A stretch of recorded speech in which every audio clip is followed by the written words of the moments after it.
I'm live, sucker. Sucker bitch. What's up, everybody? Just out here getting these nibs. Getting these nibs erect for you guys. Out here getting some training in. Starting her out with a walk. Getting some of that sunlight. Getting some of that D. Some of that vitamin D. You guys got questions. I got some answers. So hit me with a couple questions. I'll see what I can pull out of my ass, so to speak. I'm going to do some sprints today. I was kind of debating whether to do the stairs or whether to do some sprints up this hill. And this hill is gargantuan, and it takes a long time to get up the hill. It takes about 45 seconds or so for me to get up it. So I'm going to try to do about I'm going to perform 8 sprints. Man, that was hard for me to spit that out and say that because it's just so brutal. It's very, very difficult. And to do 8 of them is a real monster. But I'm prepared for it. I've been training for it. I've been running. I've been training different. I've been doing something different. I've been chopping down trees. I done wrestled with an alligator. I tussled with a whale.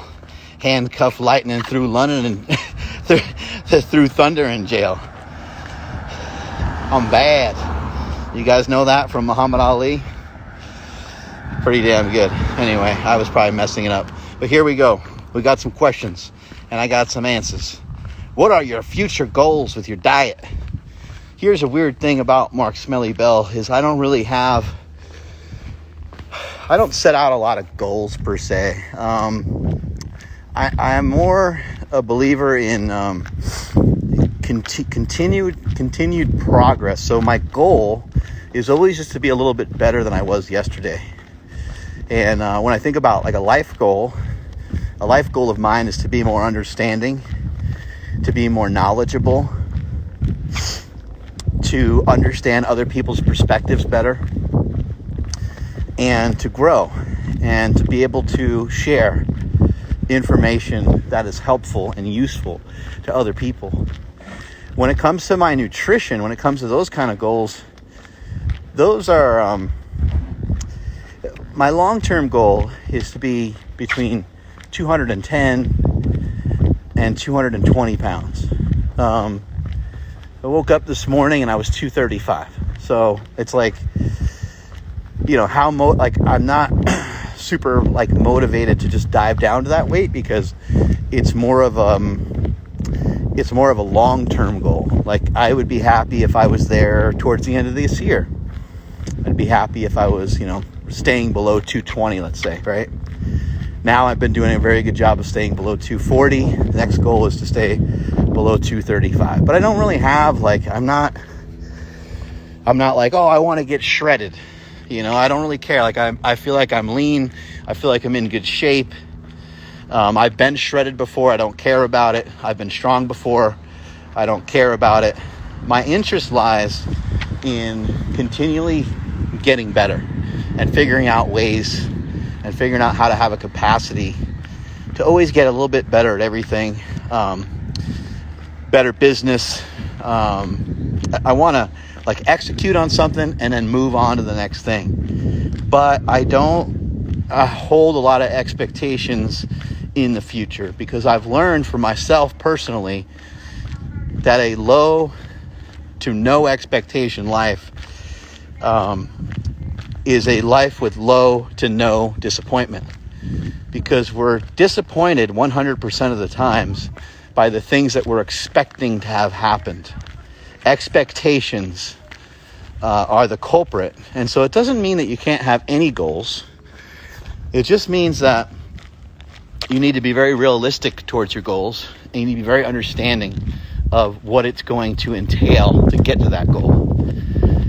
When I had a goal to squat 1,000 pounds, it was understood by me and my family that, whatever amount of time I needed to stay in the gym to squat 1,000 pounds, that's how long I was going to work out for. You know, those kinds of things, those kinds of sacrifices, having those types of things align with the goal. You know, having your thoughts and your actions aligning with your goals. And when they don't align with your goals, it just shows a lack of interest. But I'm not a real goal. I'm not heavy into goals. I'm not really big on, like, you know, I will write down inspirations.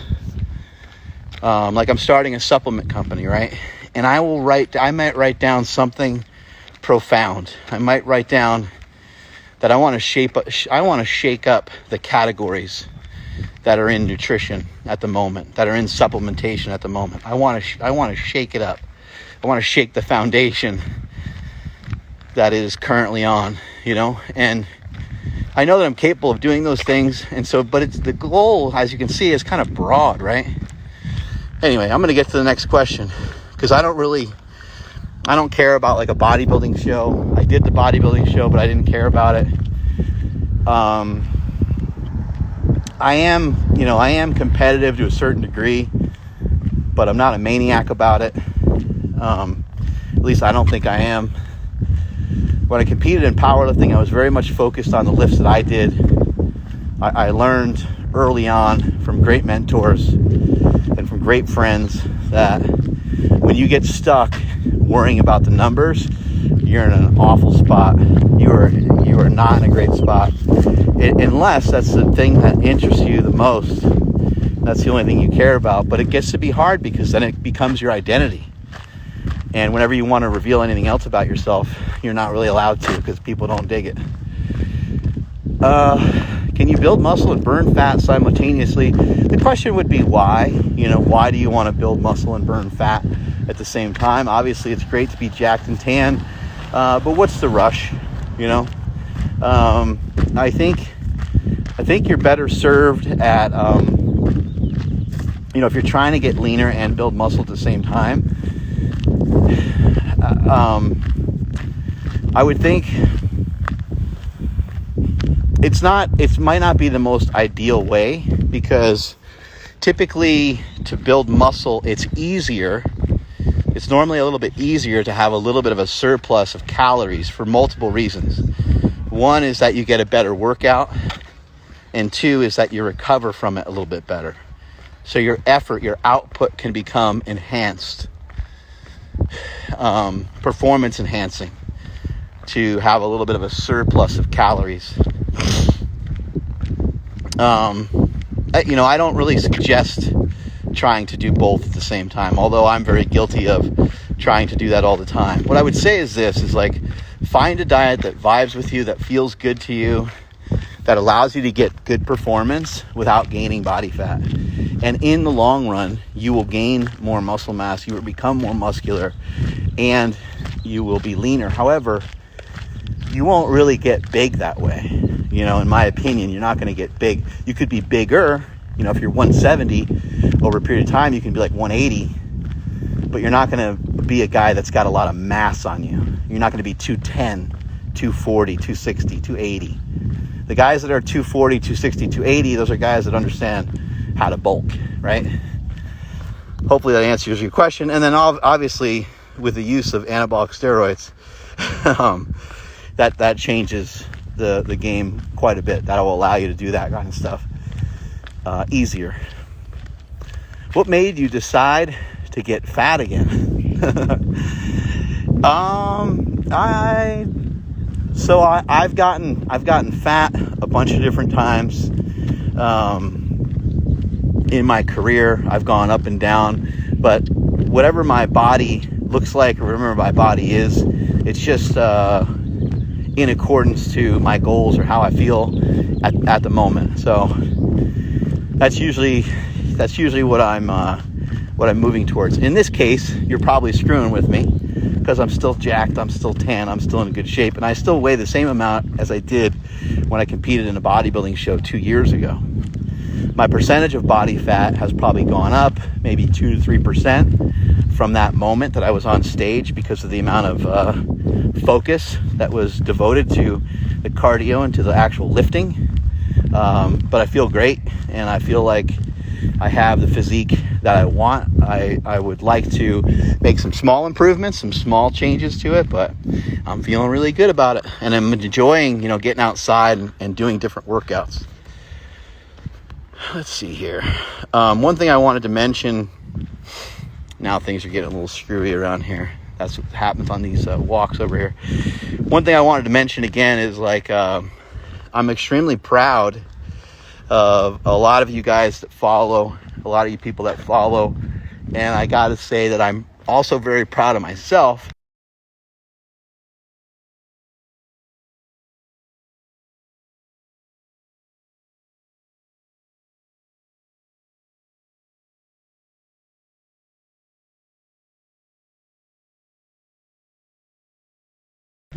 Some swings and some burpees and shit like that, but I don't care about lifting weights at the moment, and even just the thought of the gym opening back up, it doesn't excite me. I don't care about it. What I do care about is progress, and what I do care about is not being mentally attached to anything. I don't need the gym to be open to function. I don't need the gym to be open to feel good. I can go and do a bunch of exercises out here, outside. I can be with nature, and I can have a lot of fun doing that. So that's what I shifted to, and I noticed a lot of you have shifted to that as well, because it's kind of all we got at the moment. For me, starting a carnivore diet, just start it, man.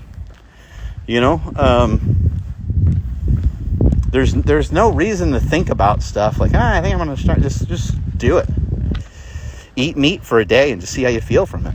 It's a great diet. It's a great nutrition plan. So there's no details on how to get started. I know that there's videos. I've shot videos talking about it in the past, but it's useless. It's useless to have a video like that. It's not helpful to anybody. The way that you start it is you go to the store and you buy some meat and you start to fucking eat it. Right? How do you let other people's opinions impact you? You don't. You simply don't. You do what I like to call, you have a reinterpretation, and you have a new value assignment. Okay, so let's say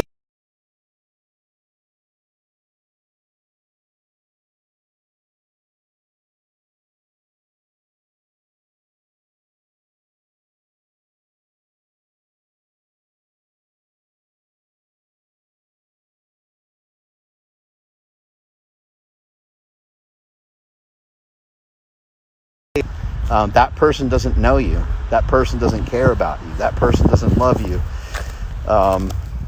For people that don't know anything about you, they don't know you, and so they're not making a legitimate suggestion. They're not saying anything that is helpful or useful to you.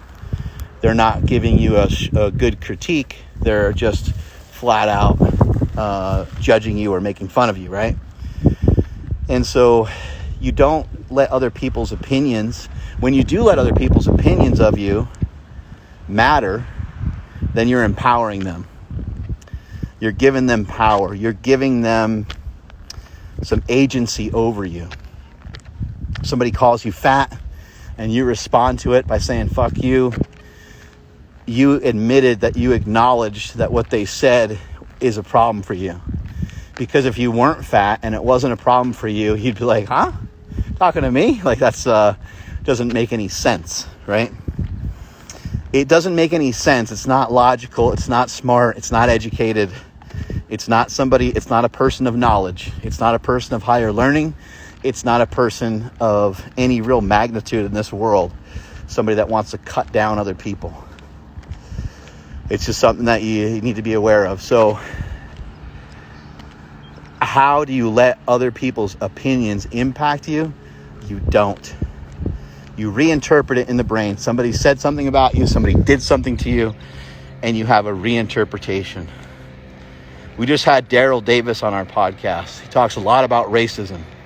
And when somebody uses the N-word, even though it makes him mad on the inside, he acknowledges that it made him mad. He understands the weight of that word. He understands why that person used it. But he also understands that that person doesn't have the knowledge to understand how hateful, and not only how hateful the word is, maybe they do know how hateful the word is, and maybe that's why they used it, but they don't understand that their stance, there's not a good explanation on their stance. There's not a good explanation to be racist. There's not enough, if a certain race clearly demonstrated something from a scientific standpoint, that they, it's easier, I guess, to give a different example, but like, there's no scientific evidence that we are all so different. We are different, but we have more similarities than we do differences. We all breathe oxygen. We all need water. We all need calories. We all need protein, right? We have more similarities than we do differences. And maybe one person's body looks slightly different. Maybe one person's skin is slightly different. Maybe a particular ethnicity or race is more associated with being taller or shorter, or any number of things could be true, right? But the explanations for hating on other people, why would you hate on someone for being gay? Well, it's disgusting. It's different. That's not a good explanation, because you could say that about anything. A good explanation is something that has words that carry weight. All the words carry weight, and all the words add up to something. Because you can say something stupid and disgusting. You can say it about anything. You can say it about politicians. You could say it about eating healthy food. But it's not a good explanation. Like, it's not a good explanation to be fat, to just say that healthy food is disgusting. Because somebody else might be able to just to turn that right back around on you and say, well, it's disgusting. What's disgusting is being fat, right? Now they might be able to explain why they think being obese is not great for you. And in that statement, they would be able to at least have an explanation that would get you thinking. Obese has been associated with A. Being obese has been associated with B. Being obese has been associated with C. And these are all factual things that you can tie to obesity, right? And then at least now, I interpret anything. There's a lot of things that we've lost in this coronavirus, but something that and I think we've lost more. We've lost a lot of things, not just from the coronavirus, but also from the quarantine, right? But one thing that's the same, it was the same before the coronavirus, and it's the same right now. You haven't lost your ability to think, and you haven't lost your ability to have agency, to have power over what you think about certain things. You may not always be able to have power and agency over the thoughts that come into your head, into your mind, but you can have agency over what you think about those thoughts, how you register those thoughts, how you interpret those thoughts, how you think about those thoughts. What are you going to do with that information? Right? What are you going to do with that knowledge? Lastly, I just want to finish with this, because I'm going to get on out of here, because this, man, probably 150 yards. I don't know. It's long. It's a real mother, a real bear. I want to finish with this. Reconnecting. Might have to go back up the hill. Here we go. That's the hill that I'm going to be doing right there. All happiness and success come from solving problems. Talking to Daryl Davis today, talking about what people would say is an emotional topic, racism. It doesn't have to be an emotional conversation. It doesn't have to be something that ends up in a fight. Because if someone is to say that African Americans or Spanish people aren't as smart as white people, the way to make the other person understand that is not to fight each other, right? That's not going to help. Although, people do need to be careful with their words. They need to be careful with what they share and careful what they say about each other. Because, I kind of think you should get popped in the mouth for it when you say something that's grotesque. However, we've heard this before, it doesn't really solve anything. The person that you may punch, the person that you may attack, it doesn't, if you could punch them and quote unquote knock some sense into them, that would be great. But you can't. You want to try to solve the problem on the level at which it exists, which would not be in getting into a fight, right? All happiness comes from being able to solve problems, being able to assist yourself with solving your own problems, coming to solutions for yourself, assisting others to get to the root cause of their problems, showing them, hey, this is problematic, and then assisting them to solve the problem. How easy is it to pick out other people's problems? How easy is it to help solve somebody else's problems? Oh man, I'm way too fat. Or you can even say, hey dude, you're way too fat. Right? How easy is it to solve somebody else's problems that comes to you and they're all stressed out? And you can say, well, I'm glad you brought it up. I'm glad that you brought up that you're stressed, because here's what I think. I think that part of the reason why you're stressed is that you're overweight. I think you need to exercise. I think you need to look into some good nutrition. I think you need to get better sleep. I want to assist you with that. It's been something that's been helpful for me, right? And now you can have a conversation. Now you can conversate about it. All happiness comes from problem solving. And one of the biggest solutions and one of the greatest things that you can ever learn, in my opinion, is to try to solve the problems on the level at which they exist. And there's no greater knowledge that you'll ever learn. There's nothing greater that you'll ever absorb in this world than to understand this one thing.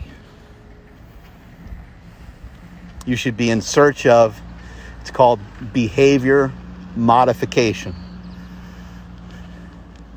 Because if you can't modify the behaviors that you've had in the past that have led to bad habits, then you cannot put into practice the new knowledge that you may have acquired. So go ahead and read all the books that you want. This is the story of how Mark Smelly Bell got ahead, if I am ahead at all. Read as many books as you want. Listen to as many podcasts as you want. But if you don't understand how to have some behavior modification and to make some changes, old habits die hard, right? It's the hardest thing that you'll ever do, is to make some changes, but it's the strongest, most powerful thing that you'll ever do. Strength is never weakness. Weakness is never strength. I'm out. I'm going to do my sprints. Catch y'all later.